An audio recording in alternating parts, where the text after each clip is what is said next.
નમસ્કાર મિત્રો. ગઈકાલે આપણે વાત કરી હતી એ મુજબ આજે ફરી ફેસબુક લાઈવ હું થઈ રહ્યો છું અને આજે આપણે ખાસ જે જોવાના છીએ કે ચર્ચોનો વહીવટ અને ભારતનું બંધારણ. આપણા ચર્ચોનો વહીવટ કેવો ચાલી રહ્યો છે,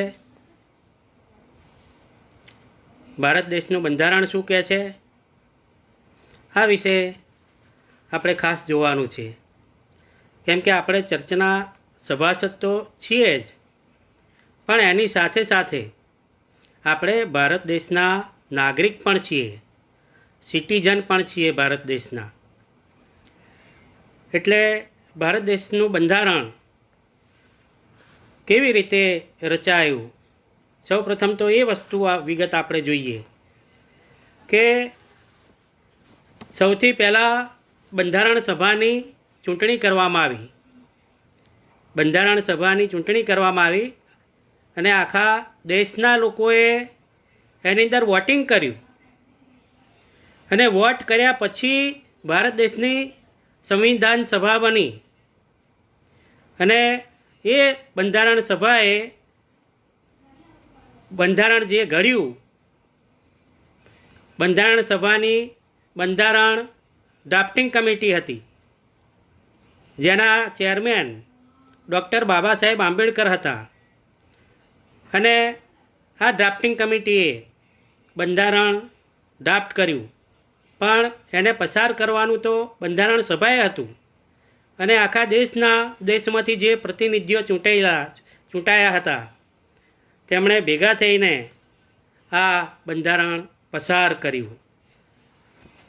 હવે આપણે જ્યારે ચર્ચોની વાત કરીએ તો ચર્ચોના જે બંધારણો છે એ બંધારણો બનાવવા માટે જે શું બધા સભાસદોમાંથી મતદાન થયું હશે કે કેમ, એ બહુ શંકાની વાત છે. જ્યારે પણ બંધારણો બન્યા હશે ત્યારે જે તે કમિટીઓ હશે અને એમાં સભાસદના પ્રતિનિધિઓ પણ હશે, જેમનું કામ મોટાભાગે આંગળી ઊંચી કરવાનું હોય છે. અને એ રીતે આ બધા બંધારણો ચર્ચોના પણ બન્યા છે. અહીંયા મારી પાસે જે હાથવગું હતું અને મળ્યું છે એ બતાવું છું. આ CNI ચર્ચ કહીએ છીએ એનું આ બંધારણ છે.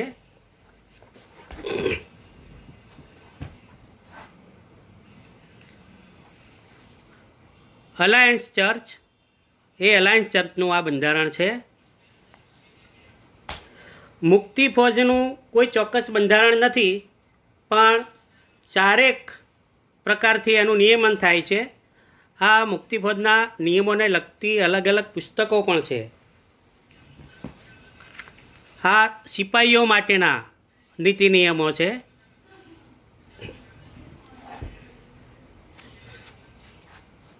સાલ્વેશન આર્મીના જે ઓફિસર્સ હોય છે એના માટેની આ નિયમોની બુક છે.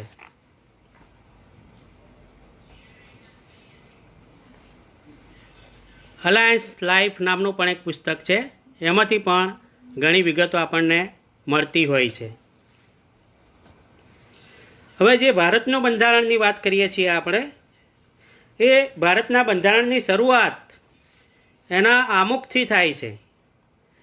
ભારતનું બંધારણની શરૂઆત એના આમુખથી થાય છે. પ્રથમ પેજ ઉપર જ એનું આમુખ આપેલું છે અને આખા બંધારણની અંદર શું લખ્યું હશે, આખું બંધારણ કેવું હશે, એ આમુખ એટલે કે એની પ્રસ્તાવના વાંચવાથી આપણને ખબર પડી જાય છે. હું એનું આમુખ વાંચું છું, તમે ધ્યાનથી સાંભળજો.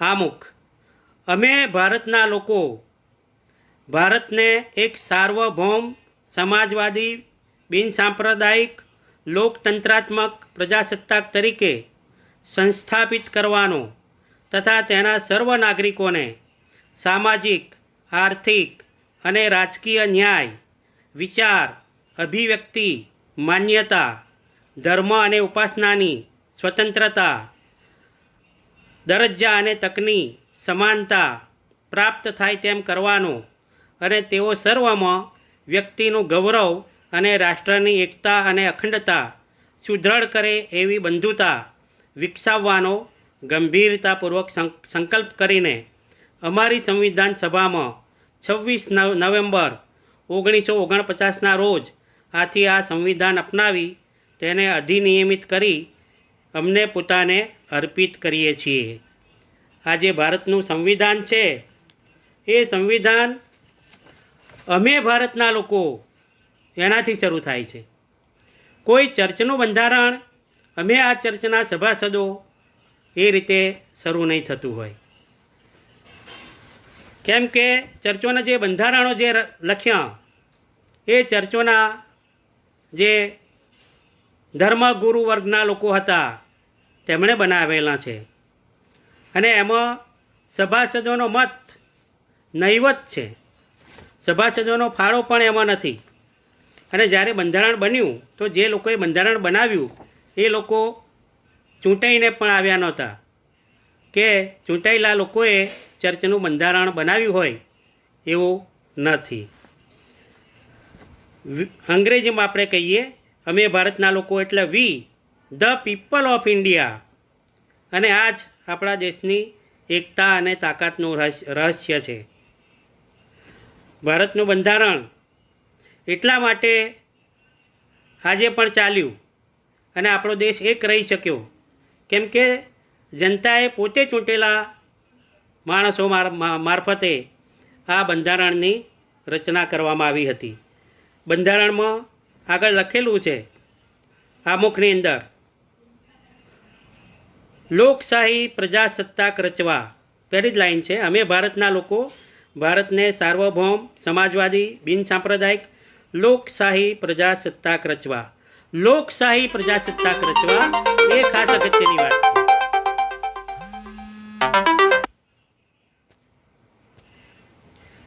લોકશાહી પ્રજાસત્તાક રચવા એ ખાસ અગત્યની વાત છે. એટલે કે ભારત દેશ એ લોકશાહી રાષ્ટ્ર હશે અને ભારત દેશની અંદર જે પણ કંઈ જાહેર સંસ્થાઓ હશે એ જાહેર સંસ્થાઓ પણ લોકશાહી સંસ્થાઓ હશે એવી અહીંયા વાત છે. હવે ભારત દેશની અંદર જે કોઈ જાહેર સંસ્થાઓ હોય, રાજકીય પક્ષ હોય, ક્રેડિટ સહકારી મંડળી હોય, દૂધ ઉત્પાદક મંડળીઓ હોય, પબ્લિક લિમિટેડ કંપની હોય, ટ્રેડ યુનિયન કર્મચારી સંઘ હોય કે પબ્લિક ટ્રસ્ટ હોય, એ બધામાં ભારત દેશના સંવિધાનના આધારે આ બધી જાહેર સંસ્થાઓએ ચાલવું એ ફરજિયાત છે.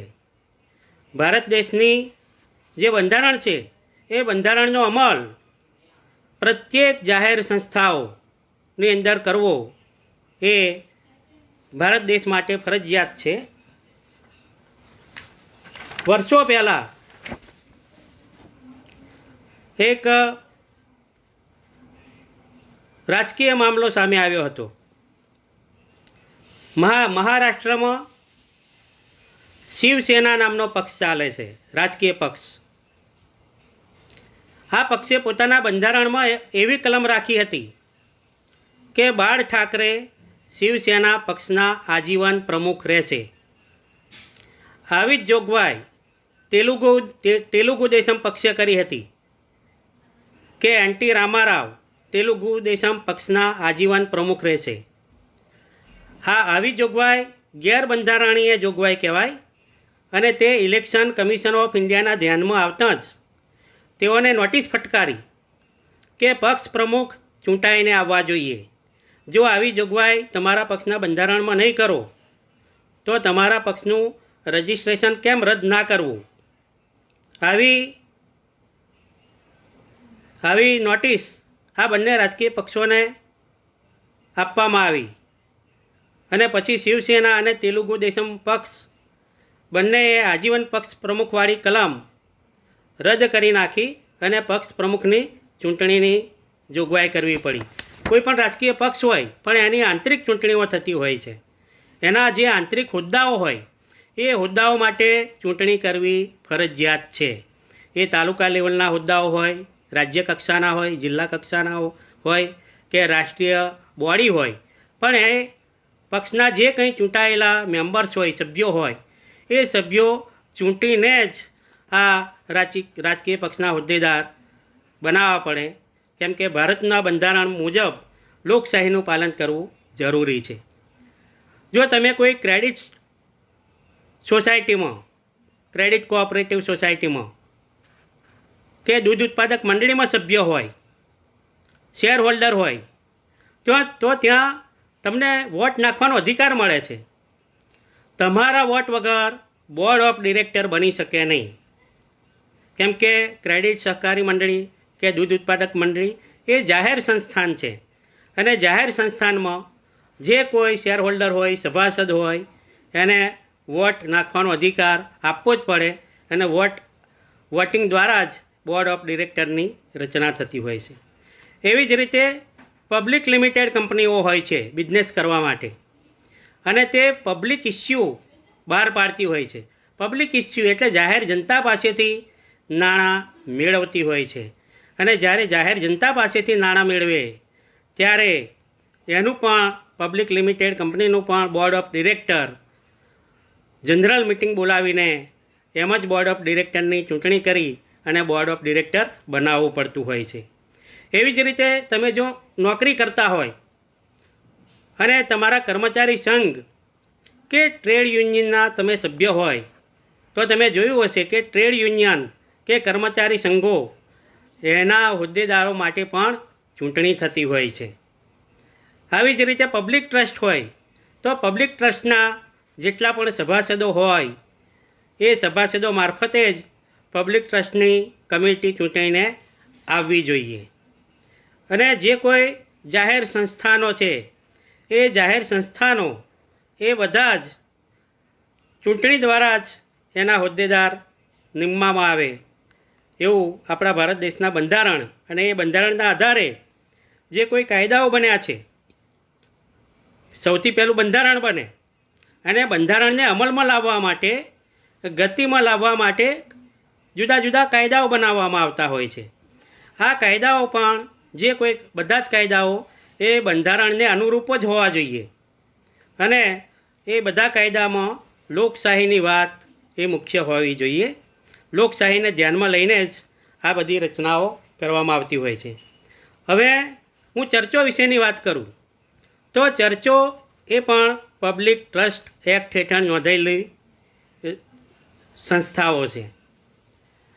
પબ્લિક ટ્રસ્ટ એટલે જાહેર ટ્રસ્ટ, જાહેર જનતાનું ટ્રસ્ટ. અને પબ્લિક ટ્રસ્ટો મોટાભાગે પોતાનું બંધારણ એ પણ ચેરિટી કમિશનરમાં નોંધણી કરાવતા હોય છે. હવે જ્યારે ખ્રિસ્તી પબ્લિક ટ્રસ્ટોની હું વાત કરું તો એકમાત્ર આ જે અલાયન્સ ચર્ચ છે, Christian and missionary alliance of India, આ અલાયન્સ ચર્ચ માત્ર આનું જ બંધારણ, આ જે હું બતાવી રહ્યો છું બંધારણ છે આનું, આ બંધારણ જ માત્ર ચેરિટી કમિશનરની કચેરીમાં નોંધાયેલું છે. આ બંધારણની અંદર સભ્યપદની વાત પણ છે, સભાસદ અંગેની કલમો પણ છે અને એ સભાસદોના જે કલમો છે એ મુજબ જે સભ્ય બનતા હોય એ સભ્યોને પૂરા અધિકારો મળતા હોય છે. બાકીના ચર્ચોની વાત કરું તો મેથોડિસ્ટ ચર્ચ, જે મેં મારા અભ્યાસમાં જે આવ્યું છે અને ધ્યાનમાં તે મુજબ મેથોડિસ્ટ ચર્ચનું જે બંધારણ છે એને ડિસિપ્લિન, બુક ઓફ ડિસિપ્લિન એવું કહે છે. એ ડિસિપ્લિન પૂરેપૂરી સંપૂર્ણ ડિસિપ્લિન કોઈ જગ્યાએ ચેરિટી કમિશનરની કચેરીમાં નોંધાવેલી નથી. એવી જ રીતે રોમન કેથલિક ચર્ચ એ કેનન લો નામના કાયદાથી સંચાલિત થાય છે. એ કેનન લો પણ કોઈ જ ચેરિટી કમિશનરની કચેરીમાં નોંધાવેલો નથી. લગભગ 1500 ઉપરાંત કલમોનો કેનન લો છે. અને તમે વેટિકનની વેબસાઇટ કાઢો તો એમાં અંગ્રેજી ભાષાની અંદર પણ કેનન લો તમને જોવામાં આવશે. અને એ કેનન લો કોઈ જ જગ્યાએ ચેરિટી કમિશનરની કચેરીમાં નોંધાવેલો નથી. એવી જ રીતે આ CANI ચર્ચનું બંધારણ છે, ગુજરાતી બંધારણ છે. જે ચર્ચવાળા છે એમણે તો અંગ્રેજીમાં બહાર પાડેલું છે. એ આખું બંધારણ કોઈ ચેરિટી કમિશનરમાં નોંધાવેલું નથી. એવી જ રીતે મુક્તિપદનું બંધારણ પણ કોઈ ચેરિટી કમિશનરની કચેરીમાં નોંધાવેલું નથી. હવે જો બંધારણો સાથી નથી નોંધાવ્યા એ આપણે જાણવું જોઈએ. તો આ લોકોના જે બંધારણો છે એ ભારતના બંધારણને અનુરૂપ નથી. જ્યારે પણ માની લો કે રાજકીય પક્ષ હોય, ક્રેડિટ સોસાયટી હોય, દૂધ મંડળી હોય, પબ્લિક લિમિટેડ કંપની હોય, ટ્રેડ યુનિયન હોય કે પબ્લિક ટ્રસ્ટનું બંધારણ જ્યારે તમે જે તે ઓથોરિટી સમક્ષ નોંધાવો ત્યારે જે અધિકારી છે સૌથી પહેલું એ ચેક કરતા હોય છે કે આપણા ભારત દેશના બંધારણ વિરુદ્ધનું આ બંધારણ નથી ને. આ ખાસ બાબત જોવામાં આવતી હોય છે. અને આ જે ચર્ચોના બંધારણો છે એ બંધારણો મોટાભાગે ભારતના ચર્ચને અનુકૂળ બંધારણો નથી, ભારતના સંવિધાનને અનુકૂળ બંધારણો નથી. એમના બંધારણોમાં ભારતના બંધારણની વિરુદ્ધની પણ વાતો છે. માટે એ લોકો ક્યારેય આ બંધારણો નોંધાવતા નથી. સામાન્ય રીતે બીજી એક વાત જોવા મળી. આ જે ભારતનું બંધારણ છે એ લોકો ભારતના બંધારણમાં આપણને કેટલાક અધિકારો આપેલા છે. એમાં કાનૂની ઉપાયોનો હક આપેલો છે કે તમને કોઈ પણ જગ્યાએથી તમને અન્યાય થાય તો તમે કાનૂની ઉપાય કરી શકો છો. અને તમે કાનૂની ઉપાય કરી શકો અને કોર્ટની અંદર જઈ શકો, ન્યાય મેળવી શકો, આવી વાત છે.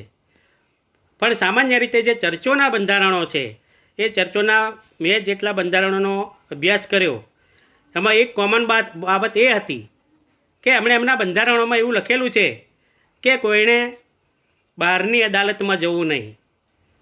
જે બહાર અદાલતો ચાલે છે, આપણે ભારત સરકારની અદાલતો, ન્યાયતંત્ર, આપણા ભારત દેશનું જે ન્યાયતંત્ર છે એની જે કોર્ટો છે એ કોર્ટોમાં જવું નહીં એવી બાબત આ લોકોએ પોતાના બંધારણમાં લખેલી છે સામાન્ય રીતે. અને એટલા માટે લોકો ન્યાય મેળવવા માટે એવી અદાલતોમાં જતાં પણ ગભરાતા હોય છે.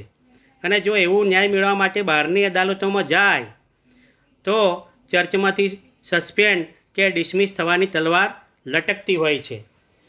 આ ચર્ચ ઓફ નોર્થ ઇન્ડિયાના બંધારણમાં પણ એવું લખેલું છે કે બહારની કોઈ અદાલતમાં જવાનું નહીં. એટલે આ સીધો ભારતના બંધારણને અને ભારત દેશને એક પડકાર ફેંક્યો એના જેવી આ વાત છે. આ હું બહુ સમજી વિચારીને એક શબ્દ બોલી રહ્યો છું, એ તમે ધ્યાન રાખજો મિત્રો. એવી જ રીતે આ મુક્તિ ફોજની જે ચોપડીઓ છે એમાં પણ દુનિયાની અદાલતોમાં જવા ઉપર પ્રતિબંધ ફરમાયો છે કે તમારે અમારા ગુલામ થઈને જ રહેવાનું, અમે કહીએ એટલું જ કરવાનું, બહારથી તમારે ન્યાય મેળવવાની કોઈ કોશિશ કરવાની નહીં. હવે આવી બધી વાત છે. ભારતનું બંધારણ છે એ આપણે દરેક જાહેર સંસ્થાઓમાં મત નાખવાનો અધિકાર આપે છે. એવી રીતે જોઈએ તો ભારત દેશમાં બીજા ધર્મો છે, મુસ્લિમ ધર્મ છે. એ મુસ્લિમ ધર્મમાં પણ સભાસદોએ પોતાનો મત નાખવાનો અધિકાર એમને મળેલો છે. જે મસ્જિદની કમિટી હોય, મસ્જિદની કમિટી એ સભાસદોના મત દ્વારા નક્કી થતી હોય છે. એવી રીતે શીખ લોકોની ગુરુદ્વારા હોય છે, એમના ધર્મસ્થાનને ગુરુદ્વારા કહેવામાં આવે છે. એ ગુરુદ્વારામાં પણ મત નાખીને તમામ સભાસદોને મત નાખવાનો અધિકાર મળતો હોય છે. મત નાખીને કમિટી બનતી હોય છે. એવી રીતે અન્ય ધર્મોમાં પણ દરેકને મત નાખવાનો અધિકાર હોય છે. જે હિન્દુઓના મોટા મંદિરો છે એમના ટ્રસ્ટનું રજિસ્ટ્રેશન થયેલું હોય છે, એમનું બંધારણ પણ નોંધેલું હોય છે અને એમના સભાસદોને પણ મત નાખવાનો અધિકાર હોય છે. વડતાલ સ્વામિનારાયણ મંદિર છે, એમાં પણ વોટિંગ થાય છે કમિટી બનાવવા માટે અને બધા મત નાખે પછી કમિટી થતી હોય છે. સામાન્ય સભાસદને મત નાખવાનો અધિકાર મળવો જોઈએ. હવે આ લોકો જે બંધારણ કહે છે, પોતાનું બંધારણ માને છે, એ બંધારણ ચેરિટી કમિશનરમાં નોંધાયેલું નથી. હવે તમે માની લો કે સરકાર સમક્ષ જાઓ અને સરકારને તમે એમ કહો કે હું ખ્રિસ્તી છું. શબ્દ બરાબર ધ્યાનથી સાંભળજો. હું ખ્રિસ્તી છું, તો સરકાર અમુક પુરાવાના આધારે તમને ખ્રિસ્તી માની લેશે. માની લો કે તમારા એલસીની અંદર ધર્મ અને જાતિના કોલમની અંદર ભારતીય ખ્રિસ્તી કે દેશી ખ્રિસ્તી કે ક્રિશ્ચિયન એવું લખેલું હોય, એટલે સરકાર તમને ખ્રિસ્તી એવું માની લે. અથવા તો તમે એફિડેવિટ કરો કે હું ખ્રિસ્તી ધર્મ મુજબનું જીવન જીવું છું, તો તમને ખ્રિસ્તી માની લે. પણ જો તમે ન્યાય મેળવવો હોય અથવા કોઈ પ્રસંગ કે પ્રશ્ન ઊભો થાય અને તમે સરકાર સમક્ષ કે અદાલત સમક્ષ તમે જાઓ અને તમે એમ કહો કે હું આ ચર્ચનો સભ્ય છું, તો તમારું સભ્યપદ એ પુરવાર કરવું જ ખૂબ મુશ્કેલ છે. ચર્ચવાળા ધારે તો આ અમારો સભ્ય જ નથી એવું પણ ઠેરવી દે. કેમ કે જે સરકારની ઓથોરિટીઓ છે, એ સરકારની ઓથોરિટી સમક્ષ પહેલી વાત એ કે તમારું બંધારણ નોંધાયેલું નથી. બંધારણ જ નોંધ્યું ના હોય તો એમાં સભ્યપદની વાત ના આવે, અને સભ્યપદની વાત ના આવે તો તમે જે તે ચર્ચના સભ્ય પણ કહેવાવ નહીં એવું સરકાર માને. ચર્ચ તો તમને સભ્ય તરીકે સ્વીકારે, પણ સરકાર સમક્ષ કે અદાલત સમક્ષ પ્રશ્ન લઈને જાઓ ત્યારે તમે સભ્ય છો એવું પુરવાર કરવું મુશ્કેલ થઈ જાય. તમારે એક પ્રયોગ કરવો હોય તો પ્રયોગ કરી જુઓ. તમારું ચર્ચ જે જગ્યાએ નોંધાયું હોય, જે ચેરિટી કમિશનરની કચેરીમાં નોંધાયું હોય, ત્યાં એક ખાલી આરટીઆઈ કરો, માહિતી અધિકાર અધિનિયમ હેઠળ એક અરજી કરો કે આ ચર્ચ છે, એ ચર્ચમાં કેટલા સભાસદો છે, એ સભાસદોનું લિસ્ટ જોઈએ છે. આવો એક પ્રશ્ન પૂછો. બીજો એક પ્રશ્ન પૂછો કે આ ચર્ચનો હું સભ્ય છું, તો એ માહિતી તમારી પાસે છે કે કેમ? આવો પ્રશ્ન પૂછો. તો તમને ચેરિટી કમિશનર કહેશે કે આવું અહીં કંઈ જ ઉપલબ્ધ છે નહીં. મતલબ કે આ બધું આખું અધ્ધરતાલ ચલાવવામાં આવતું હોય છે. એટલે પહેલી વાત એ કે આપણું સભ્યપદ છે, એ સભ્યપદ માત્ર ચર્ચને ખબર છે, એને કોઈ કાનૂની માન્યતા નથી. આપણા ચર્ચના સભ્યપદને અલાયન્સ ચર્ચને બાદ કરતા, કેમ કે એમનું બંધારણ નોંધાયેલું છે અને એમની આ જે બુક છે એમાં સભાસદપણા અંગેની જોગવાઈઓ છે અને જોગવાઈઓ ચેરિટી કમિશનરની કચેરીમાં નોંધાયેલી છે અને એ જે જોગવાઈઓ હોય એ મુજબ તમે સભ્યપદ મેળવ્યું હોય અને એટલા માટે તમે કાનૂની રીતે પુરવાર કરી શકો કે તમે સભ્ય છો. પણ બીજા કોઈ ચર્ચમાં આવું છે નહીં. એટલે હવે આપણે આ જો સભ્યપદ આપણું કાનૂની રીતે માન્ય કરવું હોય, આપણે કાયદેસર રીતે સભ્ય છીએ એવું સરકાર અદાલત બધા માને, કેમ કે અત્યાર સુધી તો એની કોઈ કાનૂની માન્યતા નથી આપણે સભ્ય છીએ એની. તો પહેલું તો ચર્ચે બંધારણ નોંધાવવું પડે અને એમાં આપણા સભ્યપદ અંગેની જોગવાઈ કરવી પડે. પણ ચર્ચ સામાન્ય રીતે આવું કરે નહીં. એટલા માટે પબ્લિક ચેરિટી ટ્રસ્ટ એક્ટ એની અંદર કલમ 50A 50 ક ઇંગ્લિશમાં 50A 50Aમાં સ્કીમ અરજી દાખલ કરવાની જોગવાઈ છે કે તમે સ્કીમ અરજી રજૂ કરી શકો ચેરિટી કમિશનરની કચેરીમાં. સ્કીમ મતલબ બંધારણ, અને એ સ્કીમ અરજી હેઠળ બધા પક્ષકારોને સાંભળીને જો બંધારણ નક્કી થાય તો એ બંધારણ મુજબ વહીવટ ચાલે અને તો આપણું સભ્યપદ એ કાનૂની રીતે માન્ય ઠરે. પણ આ રીતે કરવું એ પણ બહુ લાંબા ગાળાની પ્રોસેસ છે, વર્ષો સુધી લડવું પડે. પણ બીજા જે સમુદાયો છે એમણે તો પોતાનું સભ્યપદ કાનૂની રીતે માન્ય રાખવા માટે આખા કાયદાઓ જ બનાવડાયા છે ભારતની પાર્લામેન્ટ પાસે. મુસ્લિમોના મસ્જિદોના વહીવટ માટે વકફ એક્ટ નામનો કાયદો ભારતની પાર્લામેન્ટે પસાર કરેલો છે, વકફ એક્ટ. એવી રીતે શીખો માટે ધ ગુરુદ્વારા એક્ટ એ પણ ભારતની પાર્લામેન્ટે પસાર કરેલો છે. જે હિન્દુઓના જુદા જુદા મંદિરો છે એના માટે પણ અલગ અલગ કાયદાઓ પસાર કરેલા છે. માતા વૈષ્ણોદેવી એક્ટ, શ્રી ગુરુનાથ દ્વારા એક્ટ, સિદ્ધિવિનાયક મંદિર ટેમ્પલ એક્ટ, આવા જે વધારે અનુયાયીઓવાળા મંદિરો છે એના માટેના સ્પેશિયલ કાયદાઓ ભારત સરકારે, રાજ્ય સરકારોએ બનાવેલા છે. બીજા જે મંદિરો છે એ પણ પબ્લિક ચેરિટી ટ્રસ્ટ એક્ટની જોગવાઈઓ મુજબ ચાલતા હોય છે.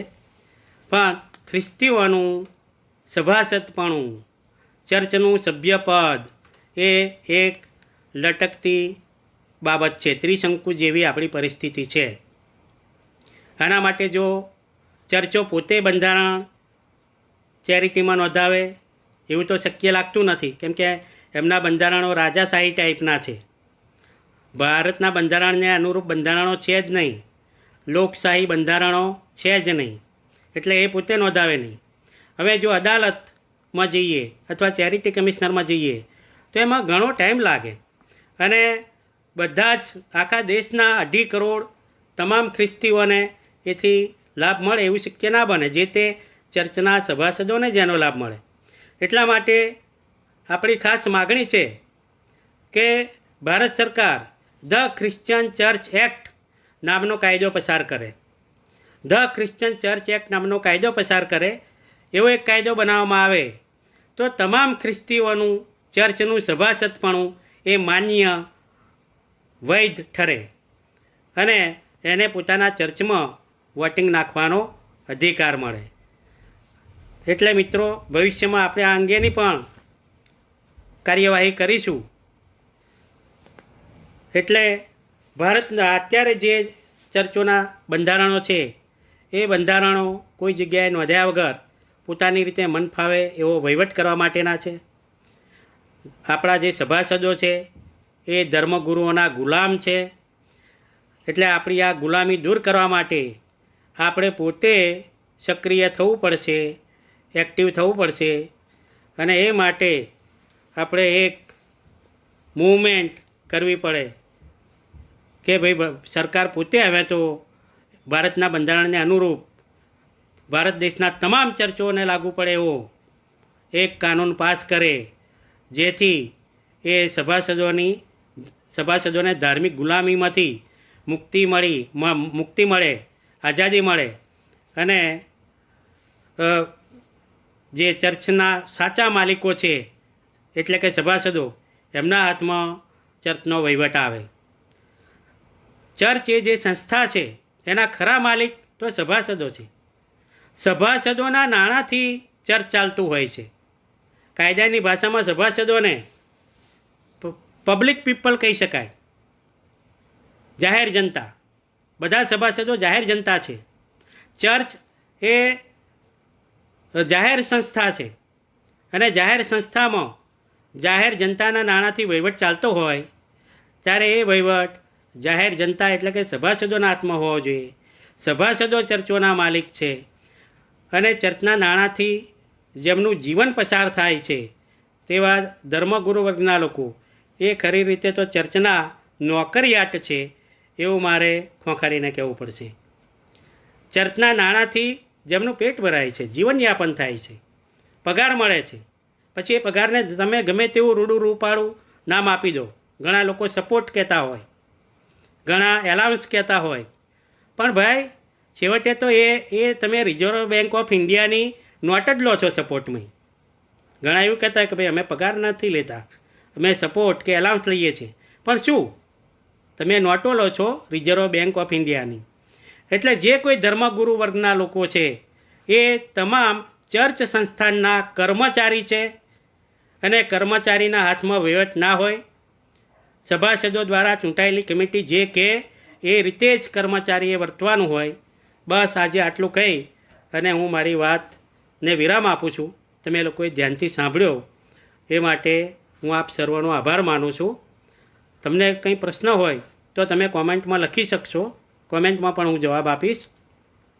અને આ વિડીયોનો તમે વધુમાં વધુ ફેલાવ કરો એવી હું તમને નમ્ર વિનંતી કરું છું. તમે શેર કરજો, બીજા મિત્રોને તમે મેસેજની અંદર મોકલજો, વોટ્સઅપની અંદર પણ મોકલજો, અને વધુને વધુ લોકોને વાત કરજો કે ભાઈ આપણે સભાસદો છીએ એ જ ચર્ચ સંસ્થાનના અસલી માલિકો છે, અને જે ચર્ચના નાણાંથી જેમનું જીવન ચાલે છે એ લોકો ધર્મગુરુ વર્ગ એ ચર્ચ સંસ્થાનના કર્મચારી છે. આટલી વાત તમે ચોક્કસ અચૂક બધાને કહેજો. આજે તો આપણે ધાર્મિક ગુલામ છીએ, પણ એકને એક દિવસ એવો જરૂર આવશે કે આપણે આ ધાર્મિક ગુલામીમાંથી આઝાદ થઈશું. એમાં બે મત નથી. મેં પાછલી વખત કહેલું કે નવા કરારની અંદર મંડળીની કેવી વ્યવસ્થા હતી અને અત્યારે ચર્ચોનો શું વહીવટ છે. આપણે નવા કરારના વખતમાં જેવી મંડળી હતી એવી મંડળી બનાવવાનો પ્રયાસ છે. નવા કરારમાં જેવી મંડળી હતી એવી મંડળી બનાવીએ, અને ભારત દેશના સંવિધાનને આધારિત લોકશાહી ઢબની આપણે મંડળી બનાવીએ. એ આપણો મુખ્ય ધ્યેય છે. ધન્યવાદ. જય ખ્રિસ્ત. તમે મને સાંભળ્યો એ બદલ હું આપ સૌનો આભાર માનું છું.